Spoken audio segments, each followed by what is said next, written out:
of the book that, again, it has brought us so many alerts, so many reminders, right, that we can apply in our lives. And as we like to pray as well and ask, that we can also bring to the life of others, right? So we're not alone. We're always with others, whether as we leave here, but also friends from the beyond that come and watch these talks and learn from us as well, and from Joanna De Angelis. So, with no further ado, Kirsten, please take it away.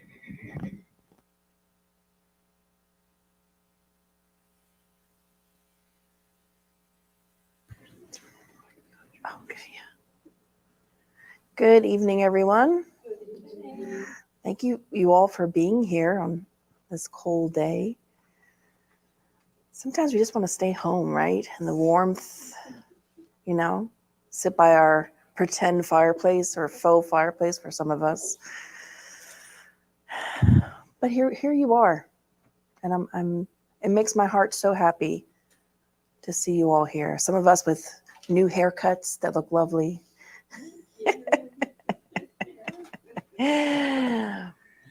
And just old familiar smiling faces that were so happy. But isn't that life though? Don't you ever feel like sometimes there's a part of you that wants to do one thing, but then there's this other part of you that wants to do something else? Show of hands, who's ever experienced something like that? Every single one of us. Yeah. The fact that you could answer that question already hints to the fact that you are, to some extent, conscientious of yourself. If you have been able to identify that, well, there's a part of me that feels like this, yet there's this other part of me that feels like this simultaneously. And when we ask the question, why did Joanna break down this book into two parts? There was part one, where she focused on health, and part two, where she focuses on topics related to conscientiousness. Why does she have 40 chapters in a book? Well, we don't attempt to come close to try to understand the mind of the Great Spirit like Joanna. But what we can say with some certainty, that we are complex individuals for sure. Now, I'm going to pull you guys throughout today's lecture. As a matter of fact, we have only a handful of slides today, two specifically that are reflection and direct. Thank you for that little music. Making sure you guys are awake. Only two slides are, I should say three. Two specifically we're going to be discussing and digesting from this book, Times of Health and Conscientiousness. Then we have about two slides where we're just going to be doing a deeper dive into more inner reflections, how to be more conscientious. We'll have a slide talking about the spiritist perspective. And we'll have an ending slide where it is the end of this part two introduction that Joanna just tells us about why she felt the need to organize this book, and why there's an ever-growing need for us to be more conscientious of our health and our well-being. And why now more than ever, we live in a time where health and conscientiousness has never been more important than this moment right now. But if anyone feels comfortable to raise their hand and share, can anyone tell me, give me an example, why or what negative effects can come out of being conscientious? What can anyone tell me any negative effects of being conscientious of oneself? Conscientious in general with life. For those of you who cannot, those of you who are watching the broadcast version of this or live, you may not be able to see the audience. I can tell you that nobody has their hand up, at least not in the physical realm. Oh, Leo wants to try. Go ahead, Leo. Take a stab at it. What are the negative effects, if any, are there of being conscientious? I don't think it has to do with the idea of being conscientious, but how we take that deep analysis and then we turn that against ourselves, punishing ourselves because we find something wrong, punishing ourselves because don't agree with a past behavior, and then we, in detriment of it, we suffer even more. Could you give an example of that? When you eat a beautiful piece of cake and tasteful cake, and then you regret afterwards and you punish yourself after. Okay. All right.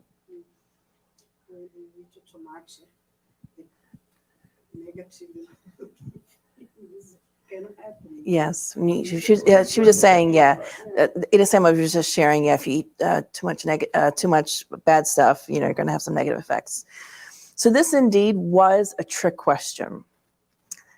But unbeknownst to myself, consciously, Leo sort of touched on something we're going to touch on today. And is there a such thing as being overly conscious? We use a term, at least in English, called fixation.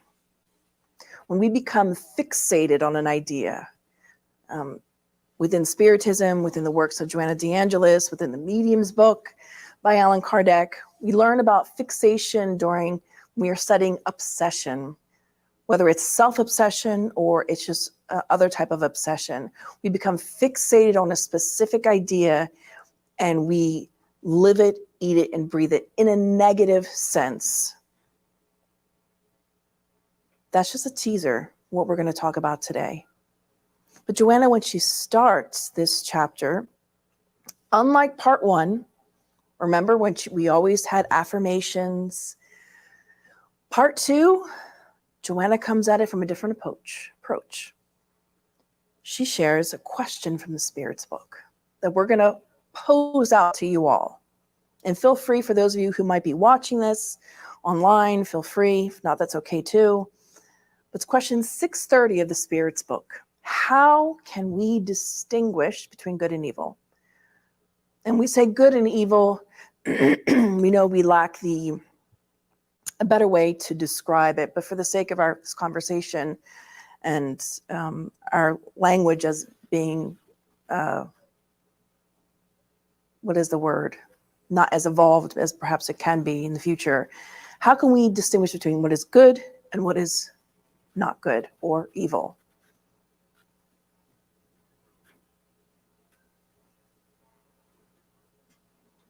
Cue up the Jeopardy music, please, Danielle. Dum, dum, dum, dum, dum, dum, dum. How do we know what's good and what's not? The outcomes of sorry. Go ahead. Go ahead.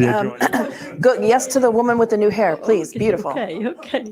So I think you have to weigh what the consequences are if you do this, and the consequences if you don't do that, and then you go from there. So, for example, I have I'm participating on a contest to get a better job.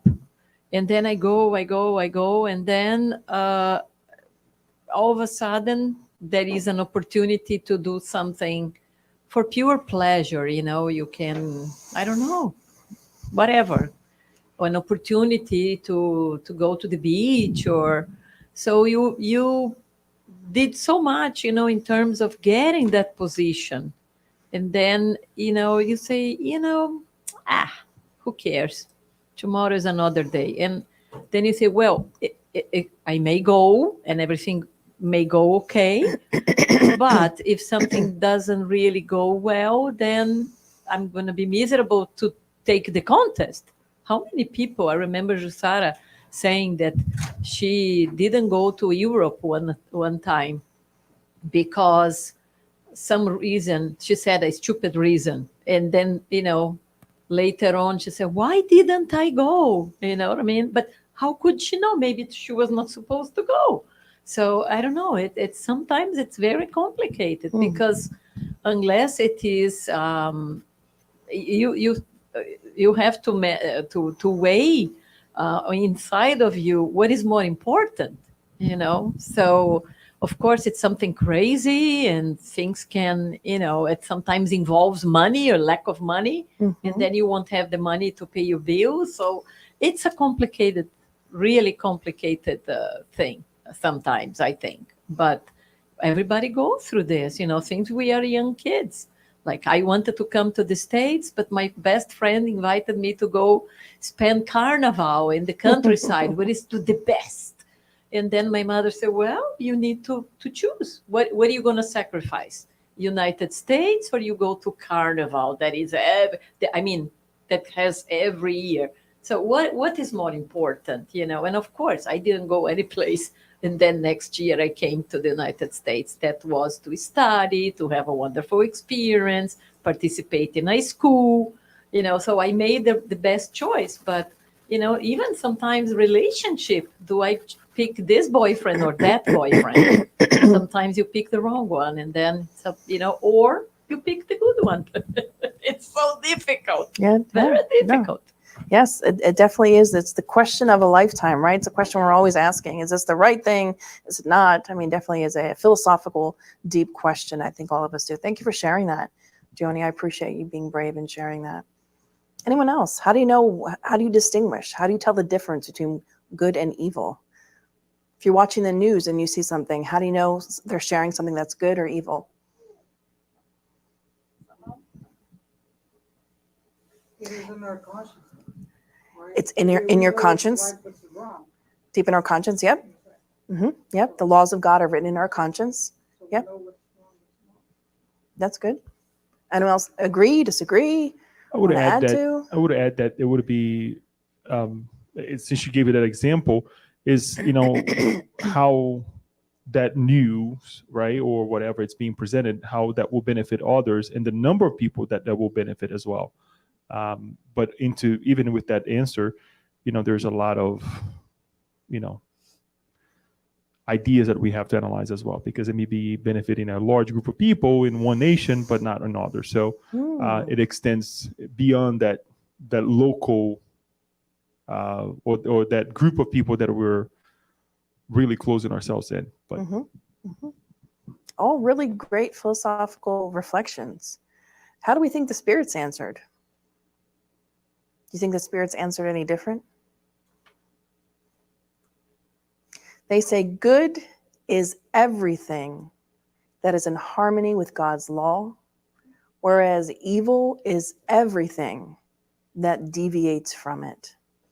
Thus, doing what is good conforms to God's law, and while doing evil infringes on it. Make sense? Makes sense. We could compare it like the light.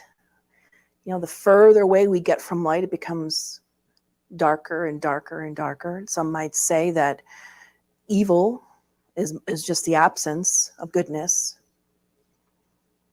or darkness is just the absence of light, right? Philosophical things for us to think about. There are some situations that you think you're watching, for example, a movie. Oh, it's nice. Leo. But there will be a negative effect on kids. Sometimes we are watching a movie and we think the movie is nice. It's okay to watch. There's nothing wrong with it. But down the road, it's going to change. The effect of watching that movie is going to change people's minds, mainly if they're teenagers, and that can cause a huge difference in 5-10 years or more. Absolutely. Absolutely. Thank you for sharing that. Absolutely. Great point. So, speaking of things like movies, you know, that basically essentially are telling us a story, right? And they often, and in Christ's time, he told parables. Stories help us to relate and put into context of what we're trying to learn or others are trying to teach us. So in the beginning of this chapter, Joanna actually tells this story, and we're going to share it. She shares the following. That there once was this unmatured man who was dazzled by the shimmering constellations in the heavens and decided to conquer them. But upon realizing the magnitude of the undertaking, he deemed it impossible.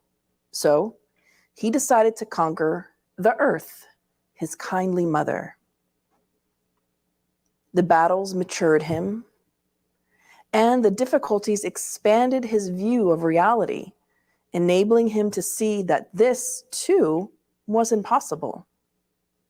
Hence, he decided to conquer his beloved native land. He pursued the risky endeavor and actually did gain social status and power. However, the number of disappointments and amount of bitterness caused him to give that up too. So he decided to merely conquer the town where he lived. But conflicting interests in his home and amongst his offspring got him thrown out, for he had become a burden. He was too old in the opinion of the young, ambitious dreamers, the kind he himself had been at one time. That is when he became fully aware of his reality. And only then did he understand the importance of conquering himself. So here we have the story of this very ambitious young man who set out to conquer the universe, realized that wasn't possible.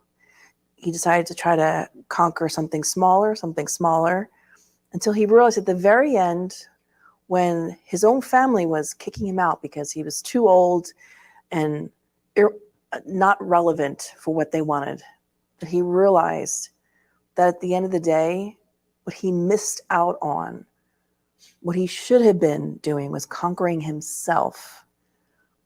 But isn't that what happens in life? We're stuck on doing the outside stuff. I need to change this exterior. And let's add a little sidebar to that. It is important to live in a clean, organized environment. We're not saying, because there is something to be said about, for example, rearranging a room or redecorating or painting a wall or something to that extent. Those things can have positive impacts for several different reasons. But that in and of itself is not the force for change. But oftentimes we think it's going to be. We think, well, I'm going to switch jobs and go to this place. And there's a famous, I think it's famous, at least I've heard it a lot. It's a famous story that goes like this. There's a man that's traveling from one city to the next. This is in olden times. So he's traveling from one city, by mule or by foot, from one city to the next. When he gets in between from the old city and the new city, he finds an old woman on the side of the road. And so he's thinking to himself, oh, well, maybe she's from this new city. So he stops on the side of the road and he says, hello, miss, can I ask you about this town I'm headed to? Do you know anything about it? And she said, yeah, I do.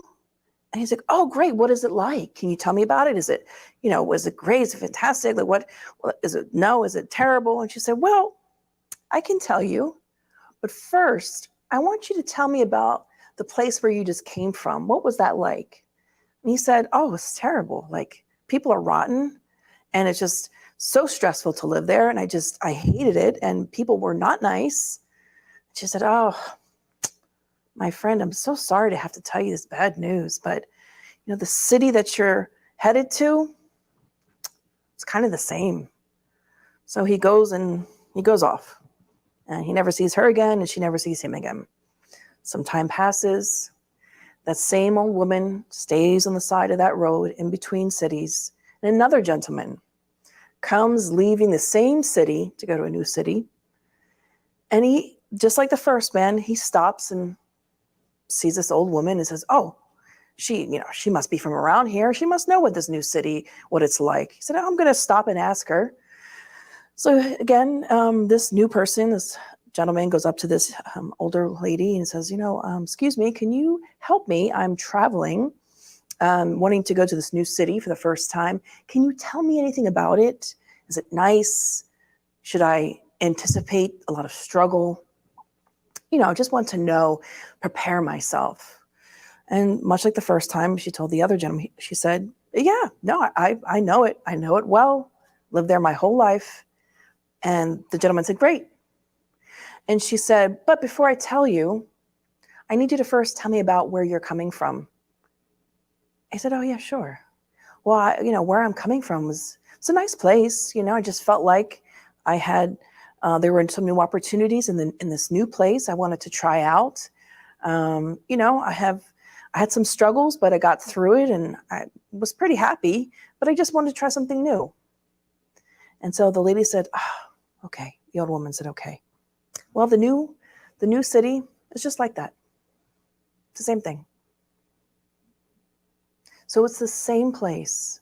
So the story is trying to teach us that our perspective plays a huge role on how we view things. Our perspectives are our reality.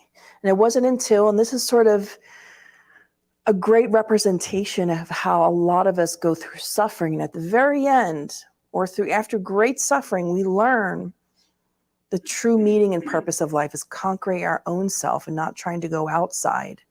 But again, nothing wrong with traveling, seeing other places, going to different countries. There's nothing wrong with that. As long as we understand we can never escape ourselves, the good, the bad, the ugly. We are always right there with ourselves. Joanna shares the following. And again, remember, this is the introductory part of this part 2. But we felt it was important for us to dissect, to digest, to kind of talk about and prepare our minds for what's coming in this second part. Because Joanna brings very important points that are affecting our lives as they are today. Every human life and the existence that we live in right now, the reality that we're living in right now in society across the globe, this is happening. And how do we know that? Well, we've never been more in contact with one another ever before than in human history. We're able to get data and do research in the far corners of the earth more than 50 to 100 years ago. So we know the consistent issues that are happening across cultures. And she says the following: the lust for pleasure dominates the masses. And anxious individuals feel unsettled and hurt one another. They rush headlong into exhaustive enjoyments, but never feel satisfied.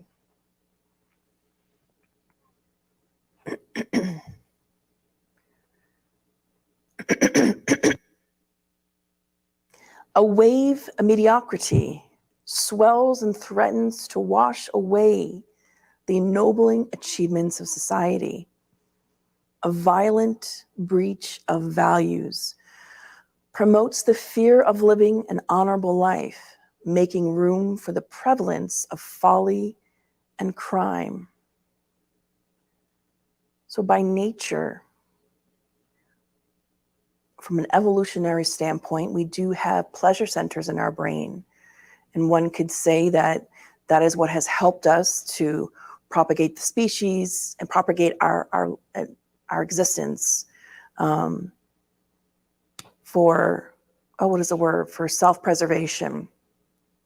But now as we are evolving more, we need to not get rid of, because it's not about getting rid of, but it's about educating ourselves on the different aspects of ourselves and learning, as Kardec talks about in the Spirits book, about working on our virtues more to strengthen them. So I'll give you a more tangible example, and let me know if this makes sense to you. So when we have a patient that it's a stroke patient, and for an example, a stroke patient or someone that's recovering from a stroke, or someone that's had a hip replacement or some sort of major surgery, one of the things they oftentimes will get prescribed is physical therapy, physical or occupational therapy. Why is that? Well, not only are they trying to strengthen your existing muscles that are still working, but also to re-educate your brain, your body, to try to utilize that part of your body that has been damaged. So this happens in a medical sense, but also happens in other areas as well. So when we are trying to work on ourselves, oftentimes we think, well, I have to just get rid of this part of me. And in the Spirits book, they remind us that it's not about getting rid of, but it's about strengthening other parts of yourself, that they can speak louder. Because it's the same idea of, from an evolutionary standpoint, we have this, we have certain, what is it called? Instincts. And people think, oh, as I become more evolved, my instincts are going to disappear. No, they're not. But as we evolve, stronger parts of us become more prominent. So we're saying all this to say, and we're going to pose the question here in a moment for us to reflect. Because Joanna, when she talks, if you've noticed, it's very poetic, it's very beautiful, it's very like, even in Portuguese, it's very like, I can't even explain it. It's like a Picasso or a Renoir or Velázquez. It's just, it's art, it's beautiful.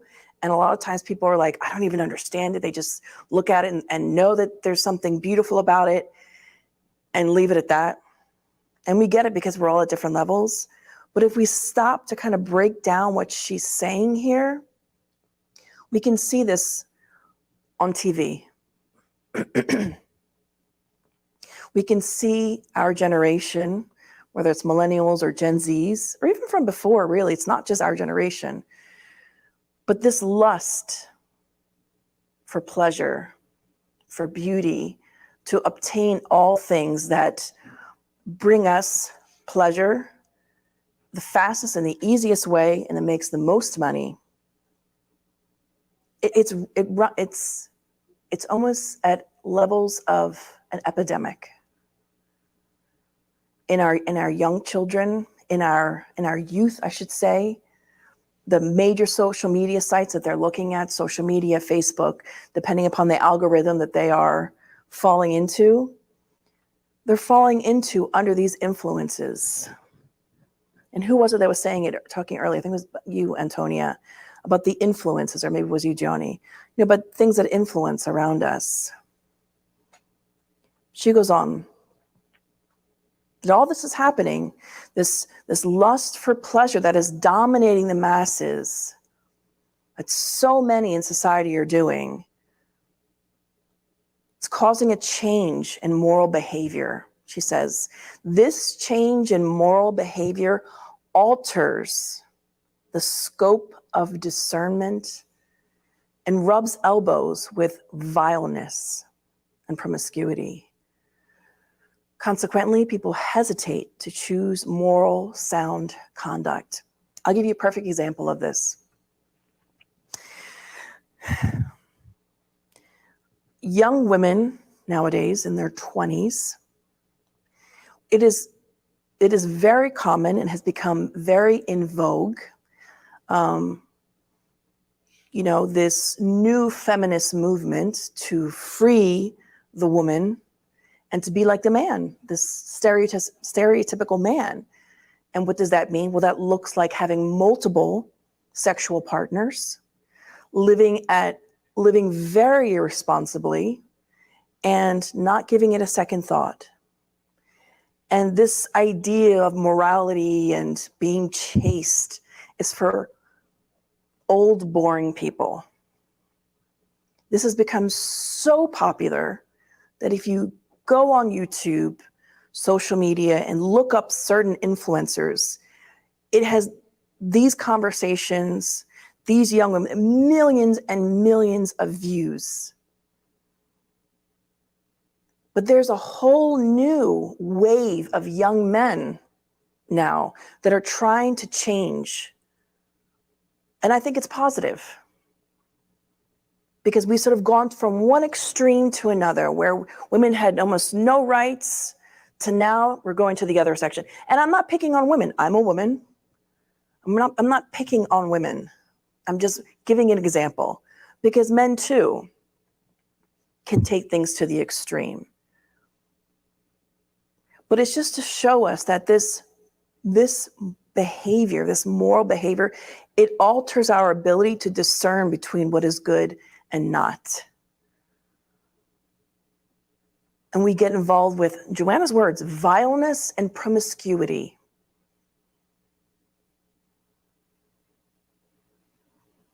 Consequently, people hesitate to choose moral, sound conduct. We have young men and women nowadays trying to redefine family by having this polyamorous situation, not judging, but mentioning this for us just to question. Is this what Joanna's talking about? Is that not promiscuity, vileness? Now, our ideas of family have changed in the last decade, 2-3 decades, of course. We have same-sex partners, and we're not talking about that, not at all. We're talking about being balanced in a relationship, in a partnership, where you are respecting yourself and one another. But there are this group of spirits that have come in, swooped in, and are trying to change, have been changing the way that our children and our children's children are seeing relationships. So the question to ask oneself in regards to when Joanna talks about the lust for pleasure. So when we read this, we often can think about, as I just did, thinking about what everyone else is doing socially in the world. This person's doing this wrong. I see this person. Okay, we can make observations. We're not here to judge. None of us have the right to judge, because God only knows who we were in previous lifetimes for millennia. But much like the story of the old man, the purpose is for us to go inside ourselves, to conquer ourselves. So the first question is, what is something I really want but don't necessarily need? And you don't have to answer this question. It's a very personal question. And it's okay if you don't feel comfortable saying it out loud. That's totally okay. I get it. But I want for you to think about this. What is something I really want, but I don't necessarily need it? I want you to think about that for a moment. I'm going to pause here for like 10 seconds because I want you to think about this. Let us stop for a moment and think about this. If anyone would like to share, and it feels brave enough, they can also type it in the chat if you want to. If not, that's okay too. I'm going to take a sip of water, give you 10 seconds to think about whether or not anyone wants to share, or at least answer this question.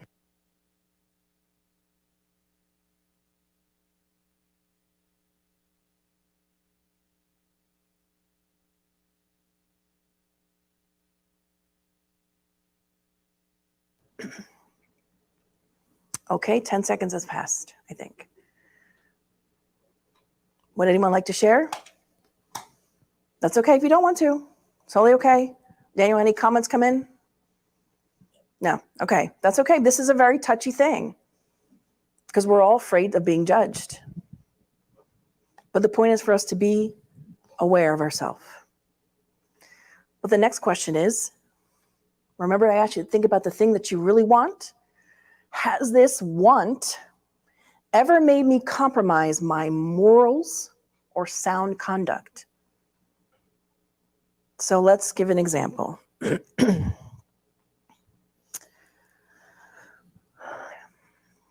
We had a neighbor a long time ago who was very ambitious, made a lot of money. From the time he was probably 16, I remember meeting him, up until now he's in his 40s. Still keep in contact every now and then with him. And since we were teenagers, very, very, and there's nothing wrong with being ambitious and wanting to make something of yourself. However, this second question is what got him into trouble. See, it was okay for him to be, and we're not judging, we're not sharing the name either, but just to bring an example, there's nothing wrong with being ambitious and having goals in our lives. If anything, we should have goals. But his want, so sorry. His want brought him to certain circumstances where some of the things that he had to do to continue to obtain or maintain his want would be considered immoral and not sound conduct.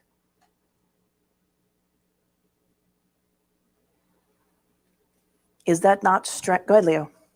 No, it's a very, if nobody wants to say it, I'll say it. I'll put it out there. To answer the first question, right? And we can extrapolate this to other means as well. Money, for example. And the reason I wanted to say this part of, wanted to bring this up is because obviously it's always something that we think about it, more money, right? More money brings more joy, more happiness. It goes hand in hand to what Joanna DeAngelo says at the first paragraph that you brought. But then on the second, with the second question, it really reminds us on how we compromise our morals, right? With that want, would I be the person that I am today? And not that I would say that I would be a worse off person, doing bad things, but I would allow myself or would relegate myself from the true good things of life, i.e., being in a meeting like this, right?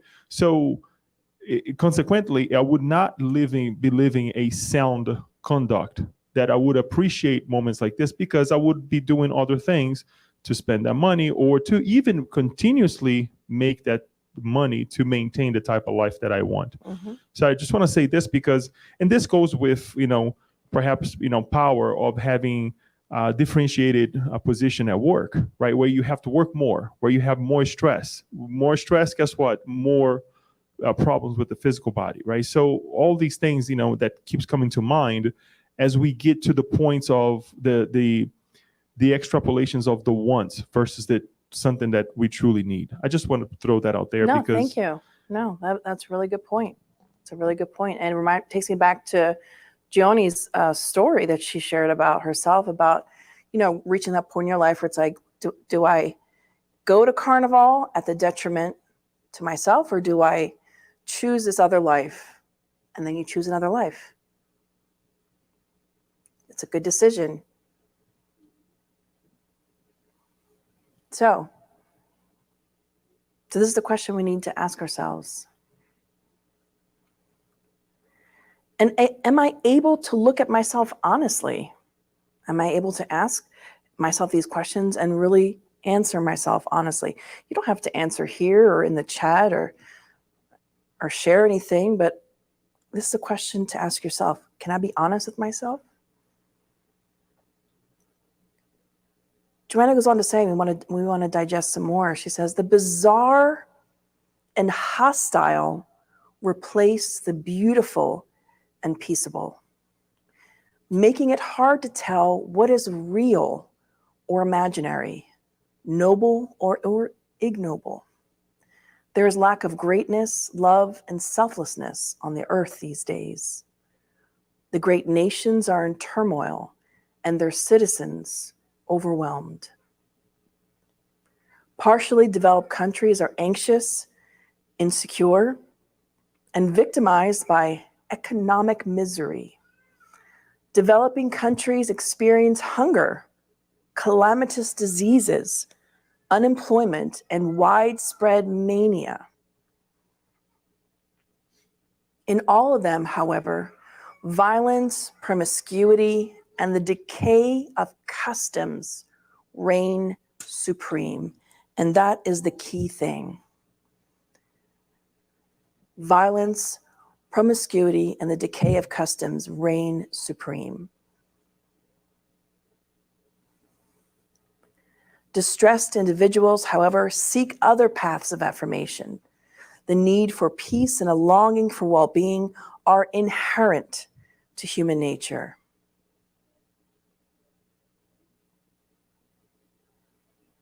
This search arises in times of conscientiousness, when one discovers genuine needs and knows how to distinguish them from nonsense, superficiality, and disillusionment.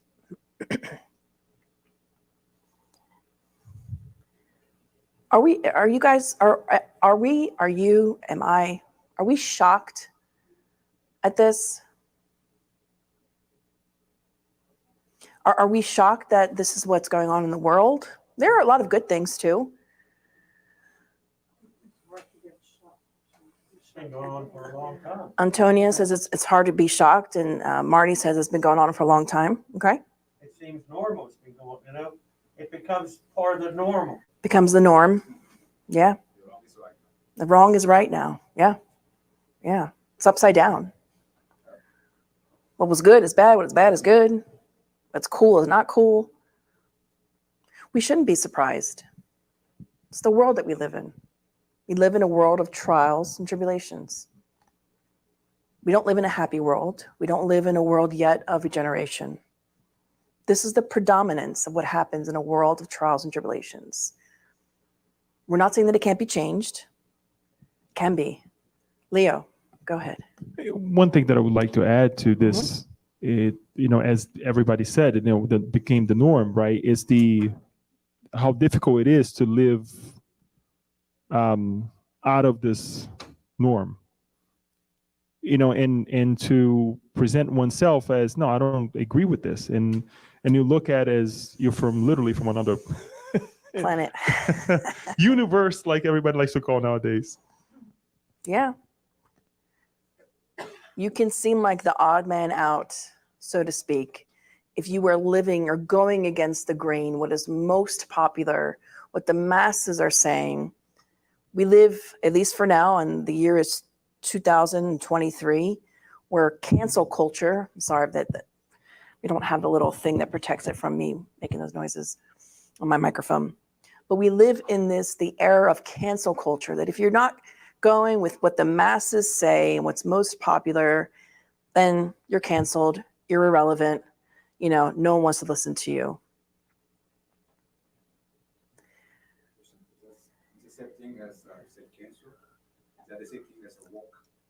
Woke? Yes, it is. And Eloisa just asked, is that the same thing as this woke, this woke population? And I will say 5-10 years ago, what was considered to be woke was one thing. It has evolved into something that is very perverse, and people are taking it to things that are to the extreme, with no balance, no morality, no family values. Much like Joanna DeAndres talks about, in her book, it's a similar book about health, and I'm blanking on the name, and we don't have it here. No, it's another one about health that was published recently in English, or translated English. When she talked, there's a chapter on feminism and masculinity. And she talks about how feminism in the 1920s, when women didn't, years, decades and decades and decades ago, when we couldn't vote, we couldn't have jobs outside of the home. Either there came a point where you could either be a teacher or maybe a nurse. That was it. Like, you could be anything else. Like, women really weren't given opportunities. But now feminism has gone to such an extreme. It has become radical. She talks about it in the book. And forgive me, I'll put it in the notes of this, and when we publish this lecture, of what the book is, and you can go read it yourself. It's not me making this up. But it's people, and really it's a small group of people, but they just speak very loudly. And again, it goes back to these women and men, but a lot of women, that are promoting promiscuity and irresponsibility and calling it feminism. And that's not feminism. Feminism is looking at women, and quite honestly, this is not a forum to get political at all. This is coming straight from Joanna when she looks to define this in that particular book. It's about giving women the right, which we do have, to vote, to go to college, which we do. We can go into any profession we wish. Is there some inequality? Yes. What is the reason for it? What are the reasons behind it? Those are for a different discussion for a different day. But we still have the ability to go out. Thank God that myself, my children, and future generations are able to be born in this country to having rights, as opposed to in other countries where women are seen lower than animals. But we're not. But that's not the reality that we're living in. Moments of Health and Conscientiousness, possibly, Daniel. I think so, because there's a couple of. I believe so. I believe so. And she has a chapter on sexuality, feminism, and masculinity, and she talks about how we have gone astray and have sort of tipped the balance and understanding women's roles and men's roles. So and for those of you who don't know, we did a discussion. There's a project. Dana, remind me the name of the project. Psychology and Joanna. Psychology and Spirituality. It's a project. The Spirits Federation of the United States Spirits Federation, I should know this, is promoting this new project called Psychology and Spirituality. And we just gave a lecture. It was a discussion podcast kind of style on this idea of masculinity and femininity based on spiritism, based on Joanna's works. So it's on YouTube if you're interested. I think Daniel might have shared the link in the WhatsApp group. So if you're interested to learn more about that, please go and read. Don't take my word for it, because I'm imperfect. Please go and read the books from Joanna, hear it from the quote unquote horse's mouth, respectfully. But let us, as time is progressing on and we're getting down to the very nitty gritty of the last few minutes here, these are the questions we've already asked. Should we be surprised about the state of the world we live in? Why or why not? We've already answered that. But what can I do to help myself be more aware? Again, we can talk about how the world is, how our neighbor is, how this person isn't doing right, how this political person is not doing it right. It's so easy for us to judge. We're not in people's hearts. And at the end of the day, much like the story that Joanna shared with us of the old man, the point of it all is for us to conquer ourselves. That is incredibly difficult. For any one of you who have ever attempted to embark on that journey of conquering yourself, it is really difficult, because you're facing all of your quote unquote demons, skeletons in your closets, shadows, and all your unknown parts of you. And sometimes it's fear. It's the fear of what we might encounter.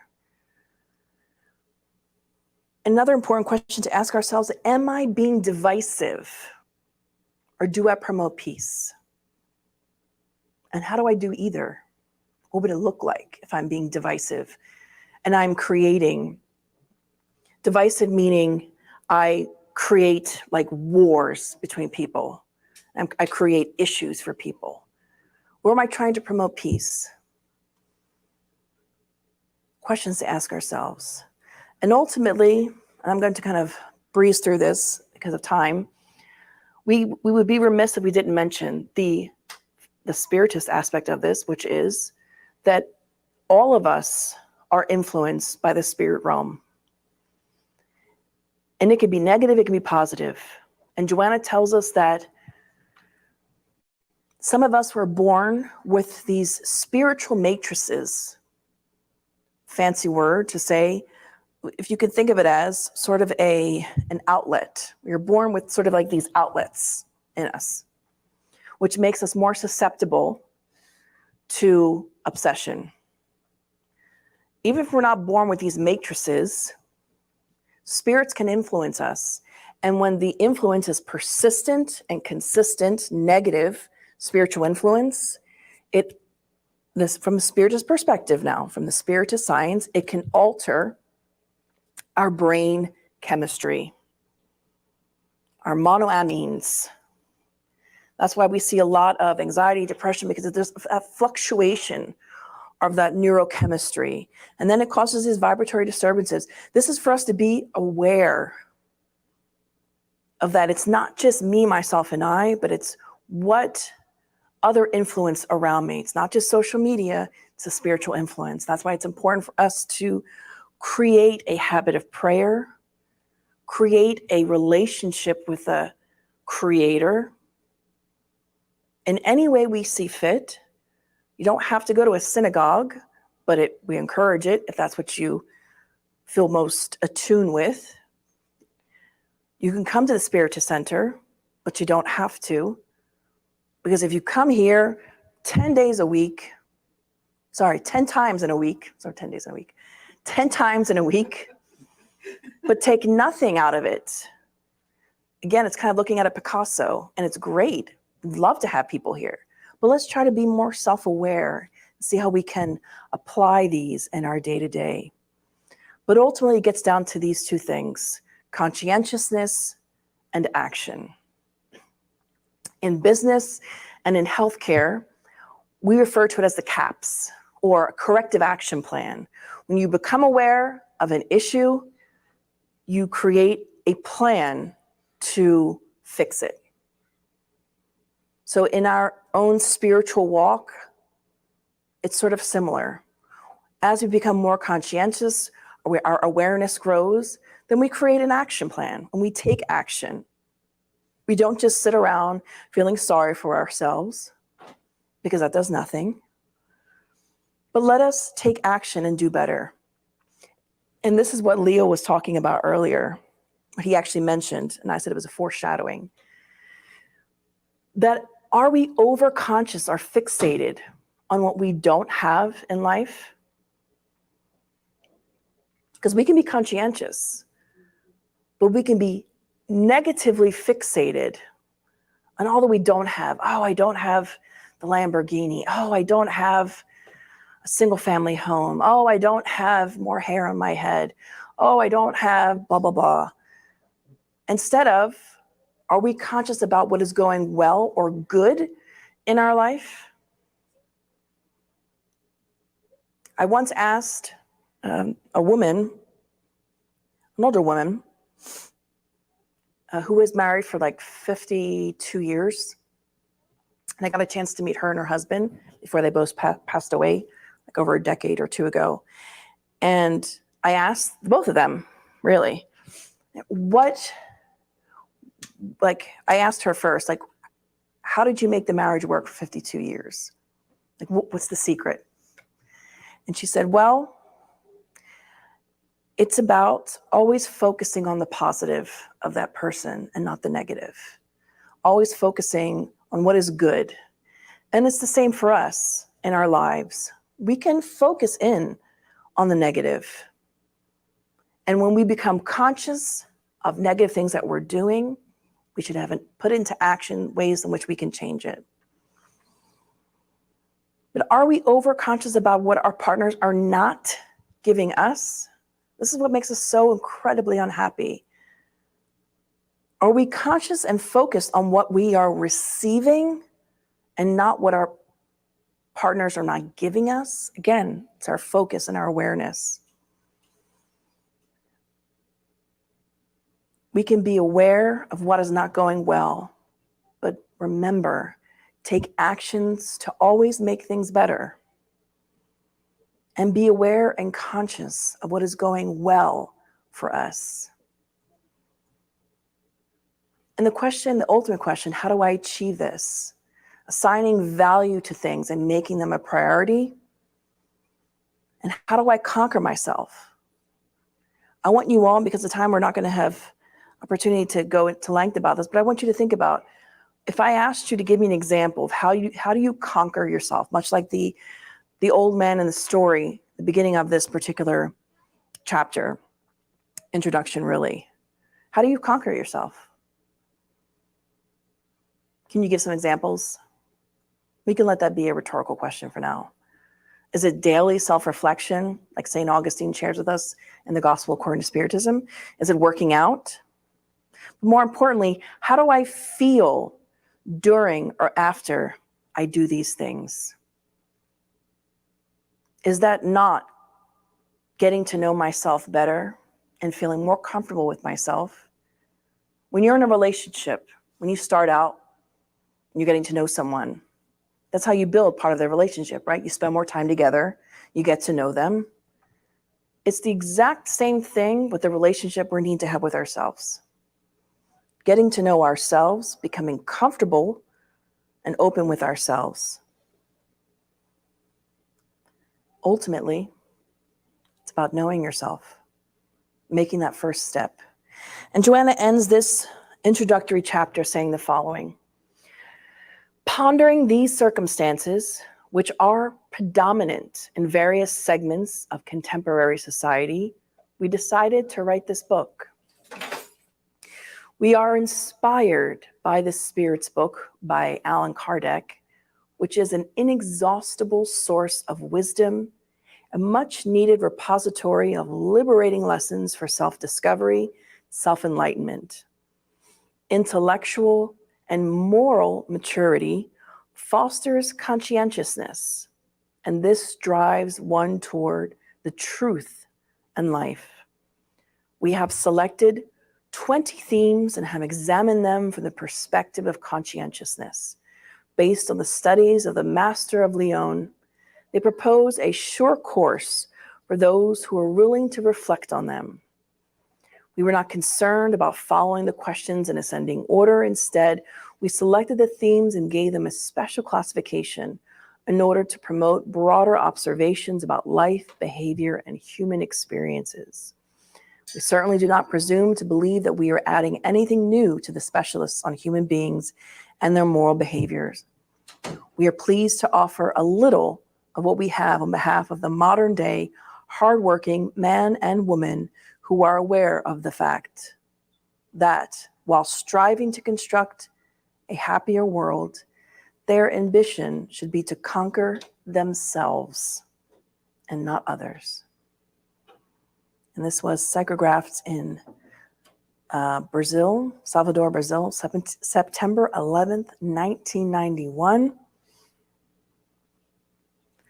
Probably about 9 years old. Still very relevant to today. Dare I say, maybe even more so. So those are the,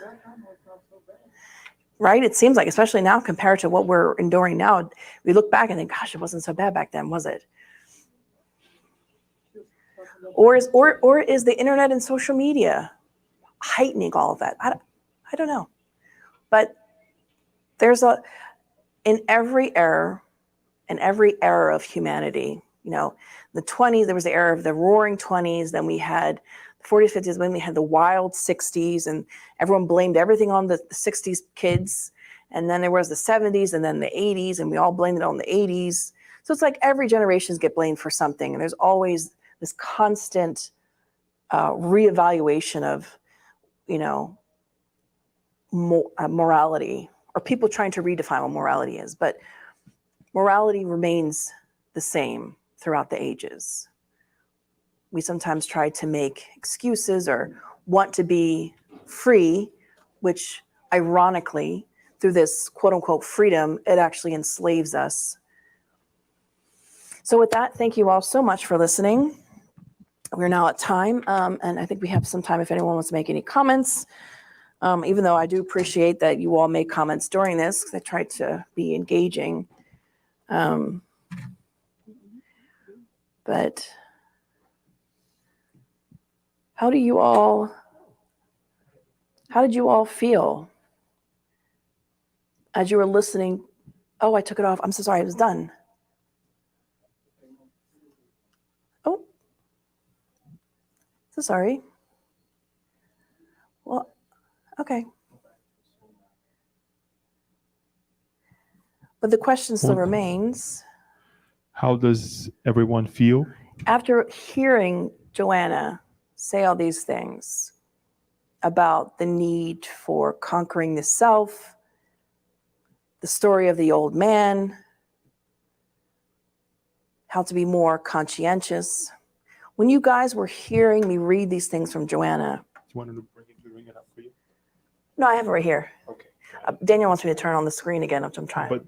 But the Yeah. StreamYard is still working? I think so. Yes. Okay, perfect. So It's coming up. it's still there.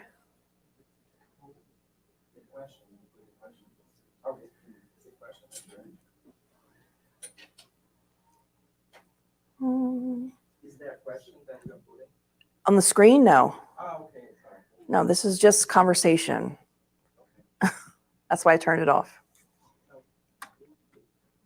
The StreamYard. The StreamYard's there. It's showing that it's connected. Okay, so Comment. Yes. Okay. Amazing. Even after 3 years of this technology, and you'd think we'd be really well versed in it. I felt relieved. Gioni said she felt relieved. She loved it. Okay. Anyone else? How did you feel hearing these words of Joanna? It reaffirms our moral values in a world today. It's I, me, mine, and myself, you know? Could you repeat that again just so it's in the mic? It reaffirms our moral values in a world today that's I, me, mine, and all for myself. Yeah. Yeah. Absolutely. It's a great point. Thank you. Anyone else want to share how they felt? There's no wrong response to this. There's no wrong answer. It's more so just for self-reflection. Okay, then we will go to some online comments. We had our friends saying their hellos. Alba's making a comment, our conscience will tell us because we had the laws of God imprinted in our conscience. Yes. And Alba responds to my question, are we in shock about the world we live in? I'm not shocked, but it is overwhelming. Indeed. Just wondering how are we as humanity are going to transition from this supreme chaos to a world of balance and peace. Wow, I'd love to pose this question out to you all, but I will attempt to answer this. By each one of us making a change. We are all but drops in the ocean, but if every single drop tried to be better, the world would be better. We don't think that it's going to necessarily be some huge shift. One day we all wake up and boom, everything's changed. Much like nature, things happen gradually, but we can affect change as individuals. Thank you, Alba, for your question. I have a comment about there, Kirsten, and Sure. it's good that she brings this question, and I've often used this for myself. We live in a world of compensation, which is, it to a certain degree, to a certain extent, it's good. It's healthy, right? We stop doing something and we create something to replace or to cope with that loss, right?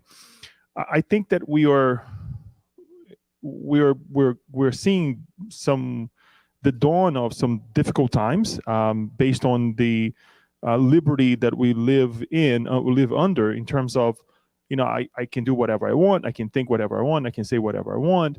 And then later on, unfortunately, we will see the consequences of it, right?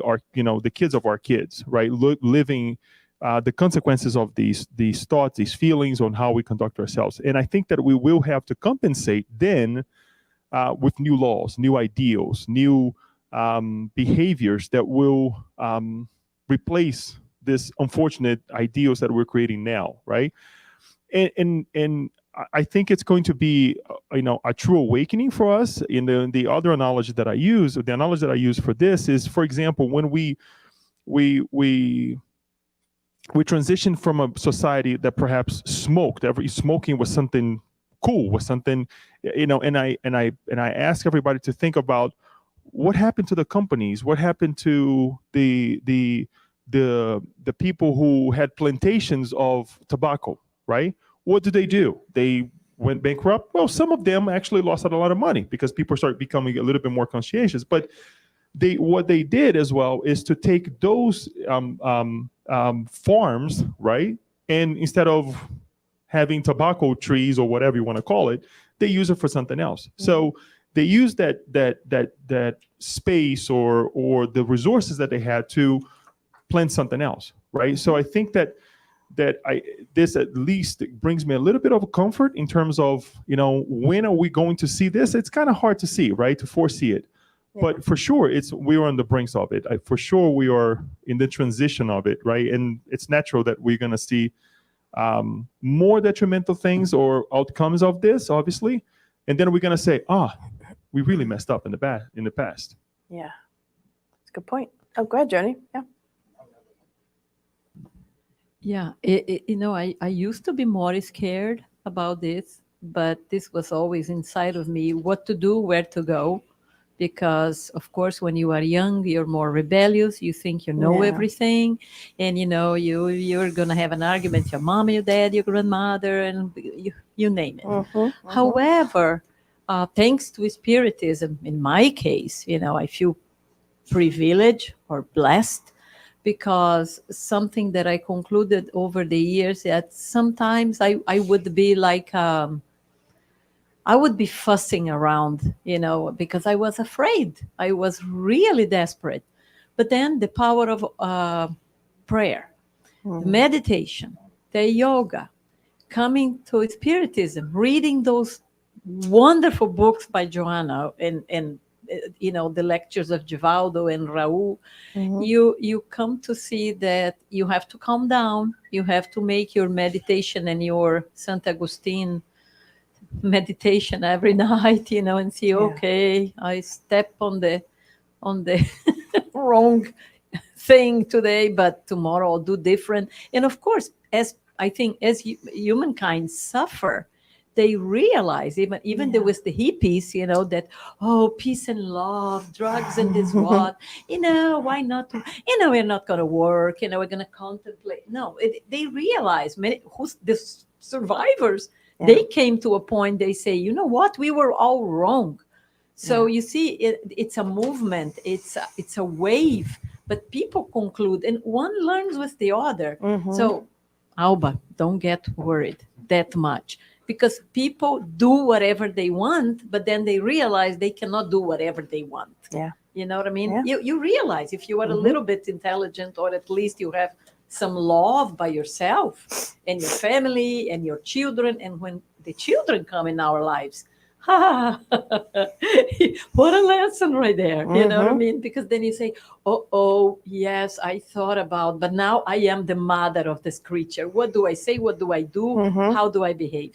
Yeah. So, and it's something that only then you can really see. And I said, my God, what? I was an idiot, So, I used to have this conversation with a couple of friends that are older than me, 20 years, and they would say to me, trust yourself, pray, and of course, learn, read, and be humble, because you learn every day if you want. If you don't want, you're not gonna, If you just think you go through life without realizing things, then it's going to be a waste. But you're going to see that don't lose faith. Yep. So I think, this is my opinion. So. Yeah, great point. Thanks, Diony. Daniel? Last question? Question/comment. Hi, Kirsten. Regarding what I want, but it is necessary, and the following question, how about non-material desires, such as I want to receive recognition for our effort to be truly loved, etc., and that sometimes we chase them beyond the reasonable point. Not sure if this is a question she just was sharing. But thank you, Yasko, for your comment. Not really. Maybe we can talk offline. Because I'm not sure. We can move on, Daniel, because I'm not really. We can talk offline, Yasko. I'll message you. And there's Alba. Thank you, Kirsten, for helping us meditate in our individual inner transformation. Thank you, Joanna. Alba shares, I found that a helpful tool to conquer myself, and I guess this was a response to the question, how do I conquer myself, is to accept and be open to the grace of God. It helps to keep inner balance. Thank you, Alba, for sharing that. Rosario shares, thank you, beautiful message, well delivered. Thank you to everyone that was watching and has been a part of tonight's broadcast and being here present. Have a good night, everyone, on the live broadcast.